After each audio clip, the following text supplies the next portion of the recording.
folks, the time has come to take the induction off the motor so we can do a couple of things. One, we need to fix a leak that's in the intercooler core, which is located in this brick here, which also is the rear support for the blower. And we also have to install the meth nozzle, which is going to involve drilling, maybe a little bit of milling and tapping right here. So stay with me while I take this thing apart as much as possible. Now, this is going to be kind of interesting because the intercooler, I have not seen the condition of the core since I put it in a little over a year ago. The leak that it has is minor. I could keep it the way it is, but might as well fix it since we have to take the whole thing apart anyway. Plus, I don't know about you, but I'm kind of dying to know how the 140 feet a quarter-inch copper tube is holding up. So I'm going to do this in a time-lapse fashion. I don't know how long it's actually going to take for me to get this whole thing apart.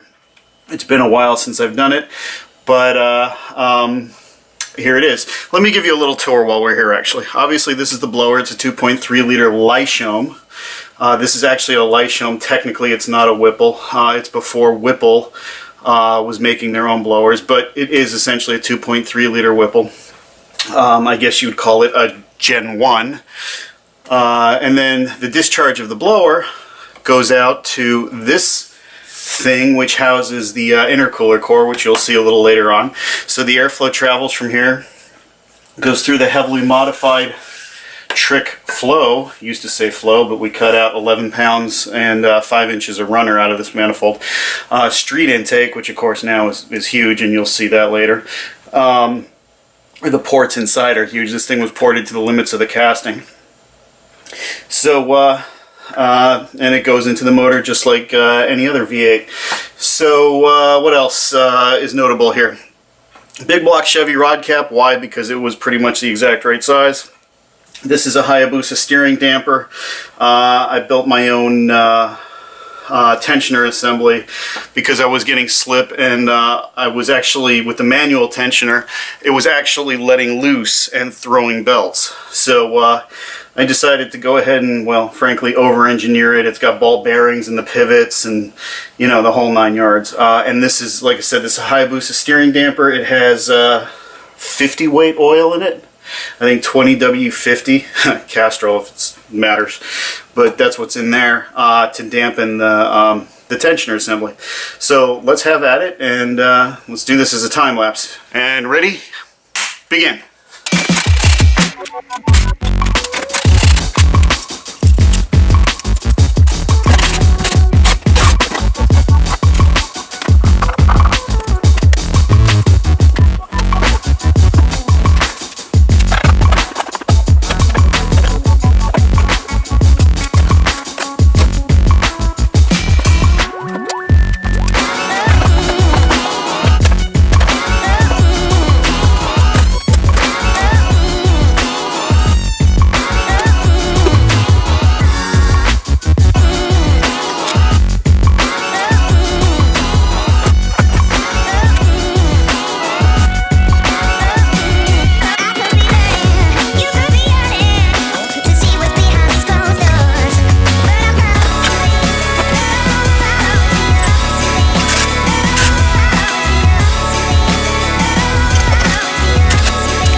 By the power of Grayskull!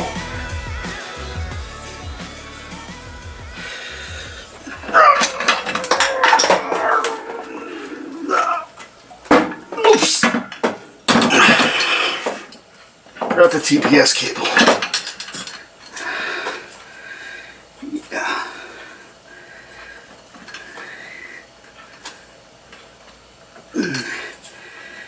Dangnabbit. We should get that damn thing.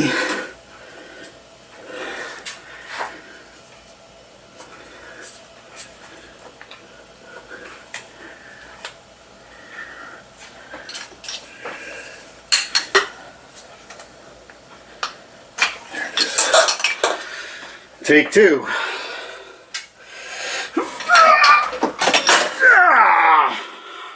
Damn it, this thing's heavy.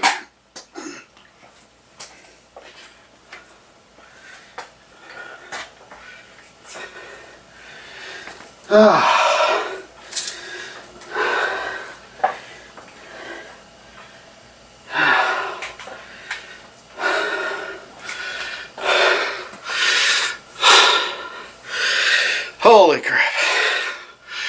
Alright, well, that whole assembly's got to weigh 70 pounds. Anyway, so here's what we have. You can see how much work's been done to these runners here. You probably don't have a point of reference, but I do.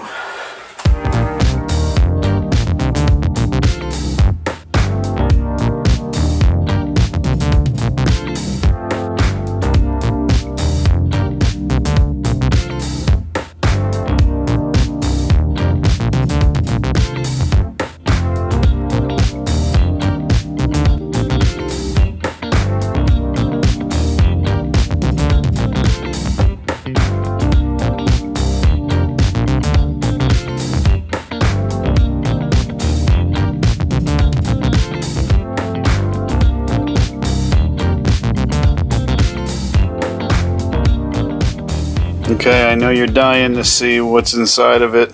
I know I was. I already looked. But here's the blower. These are just indicator marks. They were on there. I don't know what they were from, but they've been like that from the factory. There's some water in there, which we expected. There's a little bit of oil from the PCV setup. But other than that, there is no apparent case to rotor contact. Everything looks really, actually, quite good. Feels good, looks good. Bypass, same deal, looks fine. It opens up nicely.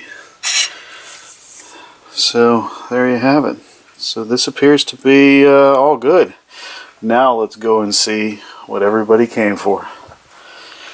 Alright, first of all, before we go anywhere, this polka dotted, I'm wiping the oil from the blower on it, this polka dotted sleeping bag with various burn holes and everything wasn't mine, and was inherited by me after a particularly dark period in my life.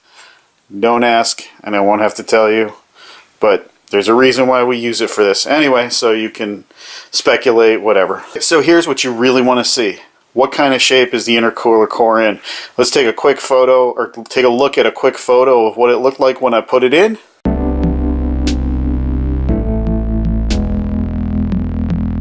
And now let's see if we can get a peek from the discharge. Well, it looks okay. You can hear them ringing there. And even here where the bypass is. So we'll get it to focus on that. So let's take it apart and take a real look at it. Oh, there's one more thing. If I cover up the bottom and blow in through the top, let's see how big the leak is.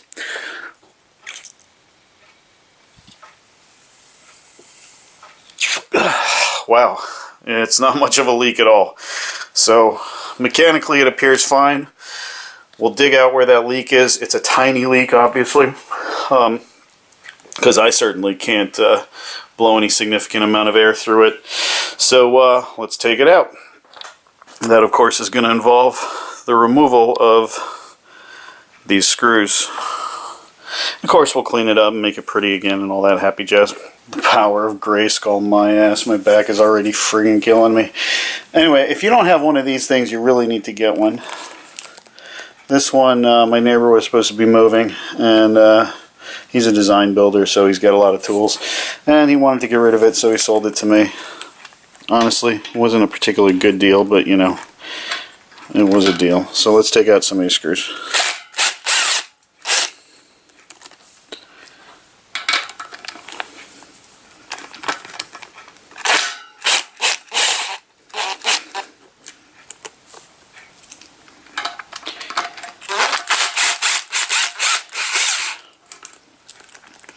By the way, this was all made on the mini mill. This was hogged out of a solid block of aluminum and then welded these nipples on. Alright, so that's those.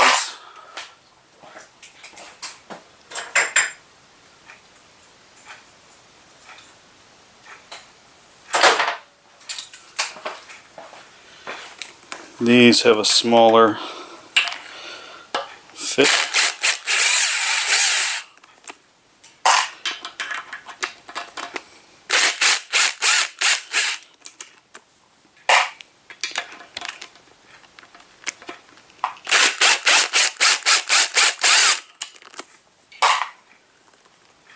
Three more.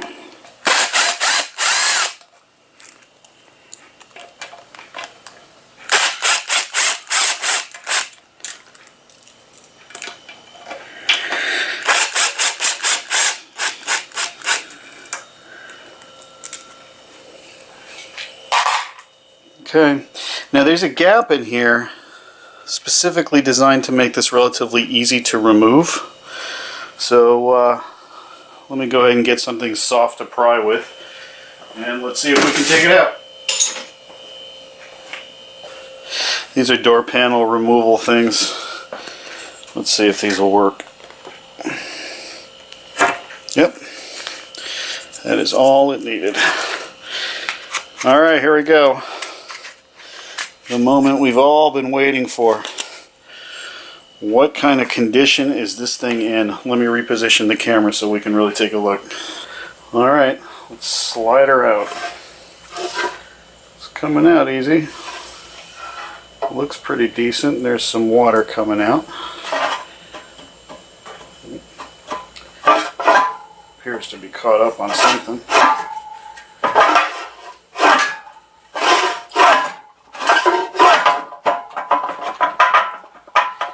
Functions like its own slide hammer. How convenient.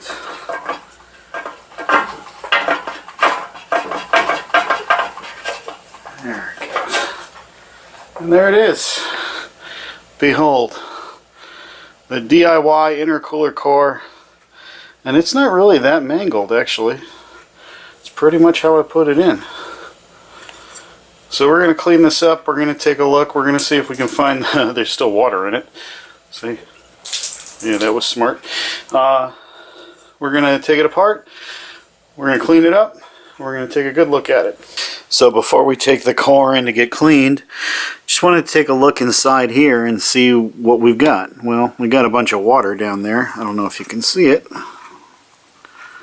All the way at the end. See if we can convince the camera to focus so far back. Maybe not.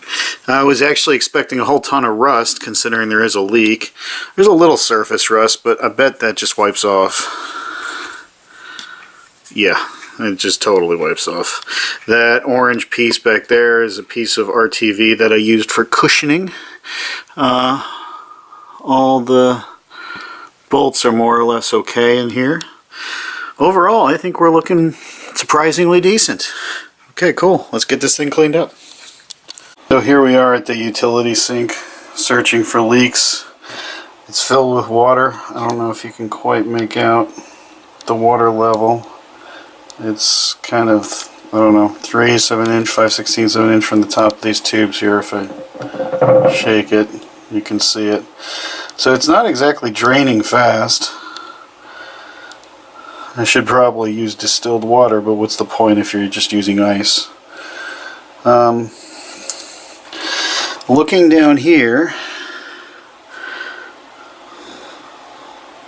I can kind of see, I don't know if you can make that out, but there does appear to be a little bit of water leaking here. I'm going to try to get a light on it.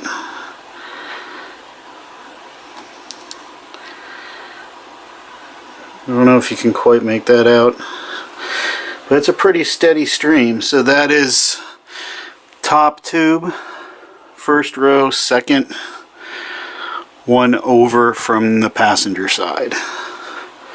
That's exactly where that one would be. So we'll reflow the solder up there. I bet if I blow on it, it gets worse. Let's see if I can do this. Actually, I don't know if I can do this.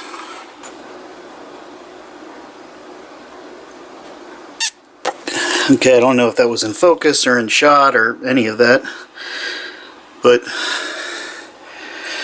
That's our leak right there. And with 15 pounds of boost pressure, it goes the other way. I'm not seeing any other leaks. Let's pause for a couple of tips here. So while this is TIG welded, in fact this is one of the first things I ever TIG welded, was this thing, which is why it's not the prettiest thing in the world, but it's functional. I suppose you could always grind it down and make it perfect. And if I had known back then what I know now, I would have recessed this so there's not a bead along there. It's kind of, it would be inside, but whatever, it works, it's airtight. But one thing I did do is this happens to be TIG brazed, and of course I worked the braze down.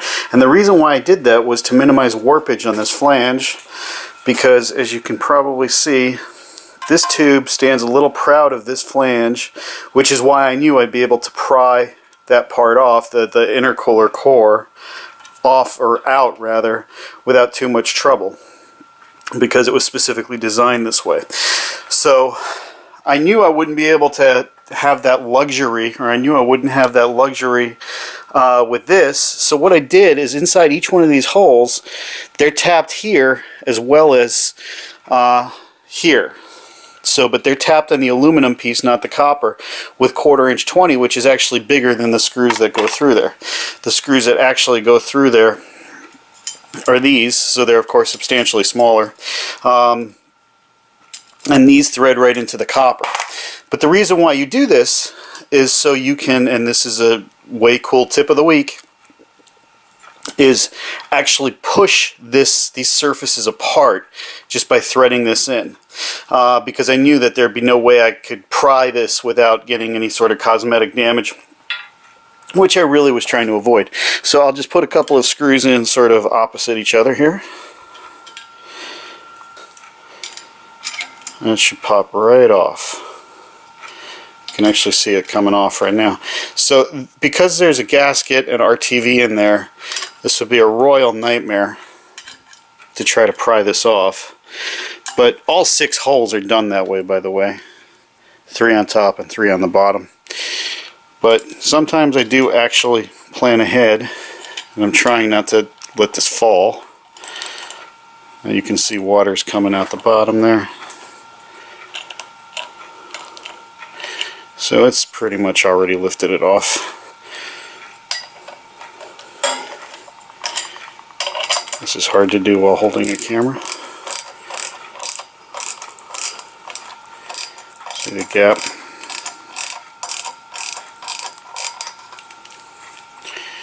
So basically, look at that. That's a water weld, and I guess there's some crap in there too, so we're going to clean all this out. You know, you never know what the ice is made from. Look at this. Some solder that worked its way in. But at least there's nowhere for it to go. So overall, this actually appears to be a reasonably successful and serviceable part. Here's a little tip. If you're doing some sort of process that involves submerging something but you don't have the right size container, you can fill the empty areas of the container with other containers filled with water, which will be above the line of whatever you're going to fill this up with. In my case, it's going to be vinegar and salt, which is an excellent solution to clean copper. So this way you don't need quite so much of the other liquid. Kind of trick, huh? Now, again, what we're going to fill this with is going to be nothing more than distilled white vinegar and some iodized salt. Those two will get the copper really clean. It's actually in pretty good shape as it is, but you know, can't hurt. And since, you know, I'm not necessarily in a time crunch here, I'm just going to pour all this vinegar in, and whatever is not enough to cover it, I'll just fill up with water, because, you know, this is going to be quite a bit.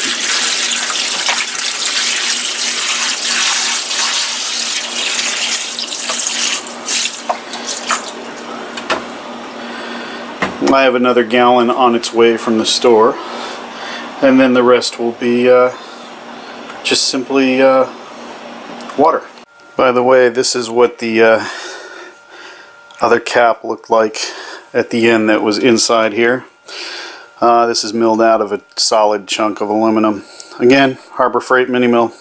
You can see there's some mineral deposits in there that have to be cleaned out. So I'm going to give this thing a bath in vinegar, most likely, reflow the leaking tube, clean it up, reassemble it, probably clean this up as well, put it back together, and put in the meth nozzle, which is also a nitrous nozzle, into the spacer between the throttle body and the blower, and we'll see what happens next. Hopefully install the whole kit and then take it to the dyno, and then of course the racetrack. See you later.